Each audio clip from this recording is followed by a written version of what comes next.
देश के कुछ शीर्ष पहलवान पिछले कुछ दिनों से दिल्ली के जंतर मंतर पर रेसलिंग फेडरेशन ऑफ इंडिया के अध्यक्ष बृजभूषण सिंह के यौन उत्पीड़न और भावनात्मक शोषण के विरोध में प्रदर्शन कर रहे हैं और अनुकरणीय सजा की मांग कर रहे हैं। एआईडीएस और अखिल भारतीय समिति शुरू से ही आंदोलन का समर्थन कर रही है और पहलवानों के समर्थन में 4 मई को राष्ट्रव्यापी एकजुटता दिवस का आह्वान किया है। इस आह्वान के जवाब में त्रिपुरा राज्य आयोजन समिति ने गुरुवार को अगरतला के बड़तला में विरोध प्रदर्शन किया।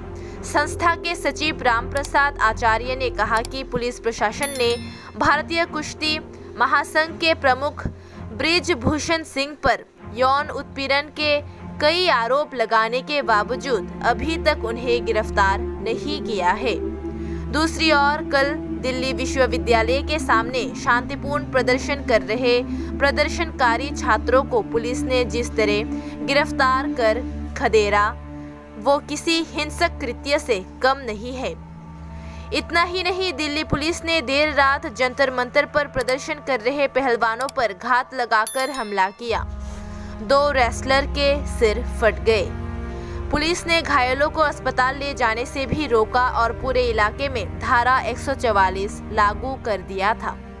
इस अलोकतांत्रिक व निंदनीय घटना का पूरे जोर से विरोध किया गया। देशेर सुनामधन्य कुस्ती खेलोয়াড় साक्षी मालिक दीनेश फोगाटेर मतो खेलोয়াড়রা आज कয়েকদিন ধরে दिल्लीर जंतर मंतरे विक्षोभ देखाচ্ছে। তাদের দাবি रेसलिंग फेडारेशन अफ इंडियार जे चीफ बृजभूषण सिंह उनी नारी निग्रह যৌন निर्यातनेर अभियुक्त, उनाके अविलम्बे ग्रेप्तार करते हबे एवं रेसलिंग फेडारेशन अफ इंडियार जे पद थेके उनाके बहिष्कार करते हबे। এই দাবিতে আজকে কয়েকদিন যাবৎ দিল্লির যন্তর মন্তরে বিক্ষোভ দেখানো হচ্ছে। আমরা এআইডিএসও এই আন্দোলনের পূর্ণ সমর্থন করছি। অল ইন্ডিয়া কমিটির পক্ষ থেকে আজকে 4 মে সারা দেশব্যাপী এই আন্দোলনকে সংহতি দিবস হিসেবে আহ্বান জানানো হয়েছে। তার এই অঙ্গ হিসেবে আমরা রাজ্যব্যাপীও আজকে আমরা এই আন্দোলনের সংহতি দিবস পালন করছি।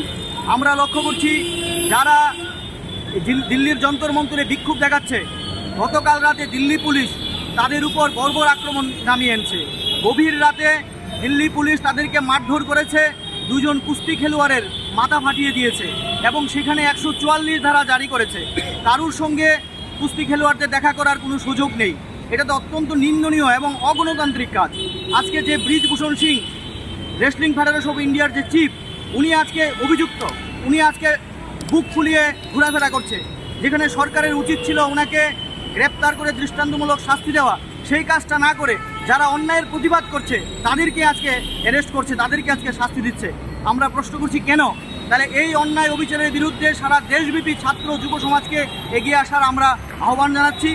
তার পাশাপাশি বিভিন্ন ক্লাব যারা খেলার সঙ্গে যুক্ত, খেলোয়াড়, কোচ সবাই এই অন্যায় অবিচারের বিরুদ্ধে প্রতিবাদে সামিল হন।